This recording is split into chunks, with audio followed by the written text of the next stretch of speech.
Olá a todos e muito obrigado, Pedro Daniel Saro, por essa sua pergunta, por todos os seus comentários, por toda a sua participação no meu canal, por responder perguntas de outras pessoas que aparecem aqui no meu canal. E você sabe que no sábado, em dias santos judaicos, eu não estou conectado, então você responde perguntas que outras pessoas fazem por escrito. Eu te agradeço por toda a sua participação voluntária aqui comigo. Muito obrigado.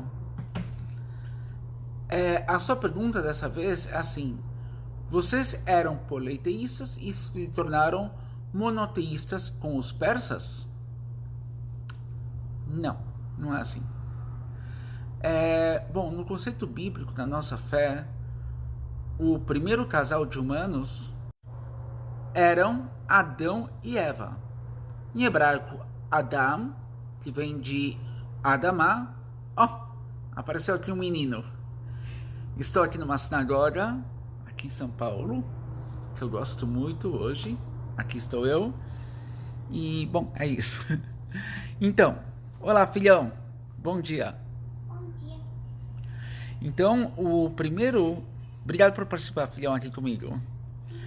Então, o primeiro casal de seres humanos foram Adam e Havá. Adam vem de Adamá, que significa terra. Terra vermelha. Esse foi o primeiro casal de humanos. E Adam e Havá, Adam falava diretamente com o Eterno. Ouvia ele, de fato, como um pai. Ele sabia que ele tinha sido acabado de ser criado. Então ele era como se fosse um bebê com 20 anos de idade. Ele nasceu com 20 anos. Bom, isso é outra discussão, mas enfim, ele nasceu e conversava com Deus face a face. E ele não tinha como não ser monoteísta. E ele já sabia hebraico, porque o hebraico era a língua na qual o mundo foi criado. E ele escreveu um livro também chamado Raziel. É um livro que Adão escreveu. E Adão com Havá, eles tiveram filhos, que eram Caim, Abel e Set, e tantos outros também, filhos e filhas. E, bom, de filho em filho, em filho, em filho, passaram 10 gerações, e na 10ª geração da humanidade, depois de Adão e Eva, veio Noah, que é também conhecido como Noé. Noé falou face a face com Deus também, e Deus descreve ele na sua Santa Escritura Bíblica como o justo da geração dele. Isso quer dizer que ele também, assim como todo o povo daquela época, era um povo todo pervertido e Deus não aprovava ninguém, mas de todos os ruins daquela geração, ele era o menos ruim. É por isso que na Bíblia está escrito que Noé, vocês podem ver em qualquer Bíblia está escrito isso, que Noé era o homem justo da geração dele. Quer dizer, numa geração de pessoas todas ruins, ele era o menos ruim.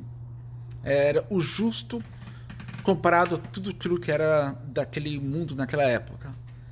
E, bom, então ele teve 3 filhos, Noah, que era Sem, em hebraico Shem, que significa nome. O terceiro filho era Cão, em hebraico Ram, que significa quente.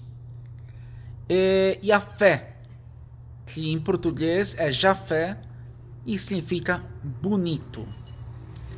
E essas eram esses 3 filhos deram origem para toda a humanidade.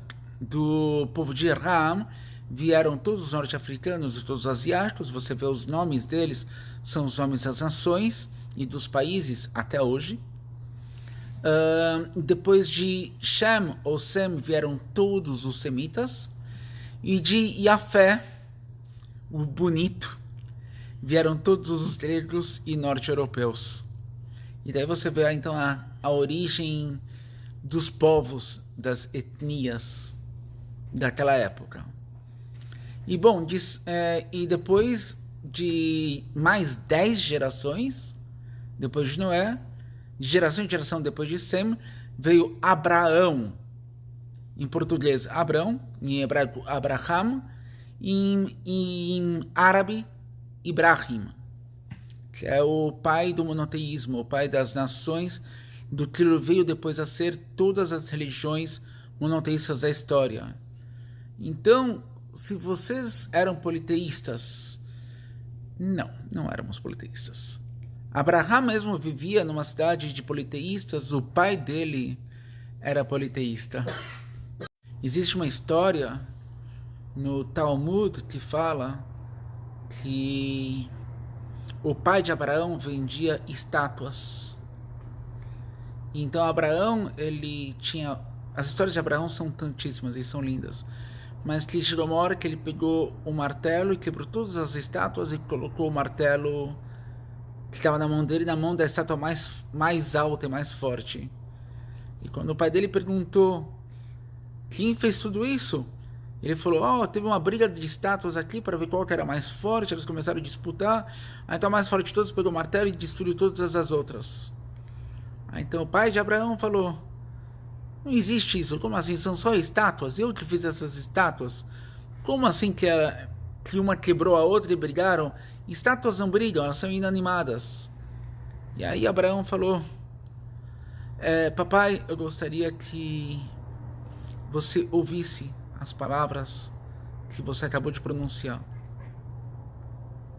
Então no dia seguinte, conforme diz o texto bíblico, Vayomer Adonai el Avram, lech lecha me'artzecha umebeit avicha el haaretz asher areka. Então disse Deus para Abraão, siga o teu caminho, vá por ti, siga os teus instintos, os seus pensamentos, e saia da casa do teu pai, da tua cidade, da tua parentela, para uma terra a qual eu vou te mostrar. O termo que eu vou te mostrar, Areka, em código hebraico, Gematria, isso eu vou mostrar outro dia, Areka, ela tem Gematria, tem o mesmo valor numérico de Eretz Israel, terra de Israel. E Deus não podia falar para ele, vá para Israel, porque o nome Israel foi o nome do neto dele. E que um anjo revelou esse nome, então ele não podia revelar para Abraão o nome vá para Israel, porque o nome Israel não existia, e a palavra Israel não existia, porque isso foi dado por um anjo para o neto dele, para Jacó, que mudou o nome dele para Israel. Então ele colocou uma palavra que é Areka, cujo valor numérico é Israel. É isso. Então, nós não nos tornamos monoteístas. Nós voltamos a ser monoteístas depois de uma fase que teve de politeísmo antes de Abraão. Mas como o povo de Israel, nós judeus, começamos a ser Israel a partir do neto de Abraão, como a revelação do que nós somos hoje, então sim, havia politeísmo antes, mas nós sempre era Adão, Eva, Noé, Abraão. Então nós tivemos fases de quedas, mas nós sempre voltamos. O Eterno sempre nos resgatou e nos trouxe de volta, e assim até hoje. Vou mostrar agora o trecho da Bíblia, o qual eu expliquei aqui, sobre o Lech Lecha, do Eu Vou Te Mostrar a Terra, que é relativo à terra de Israel, na Bíblia, no começo da Bíblia, na história de Abraão. E aqui está. Vayomer Adonai el Avram, Lech Lecha me'artzecha umibeit avicha, el haaretz asher areka. E aqui embaixo, como não vai dar tempo de explicar tudo, está aqui a explicação letra por letra, Areka, explicado em português aqui para quem quiser ler, os valores numéricos e a correspondência à terra de Israel. Na Bíblia, na Santa Escritura, na Palavra de Deus.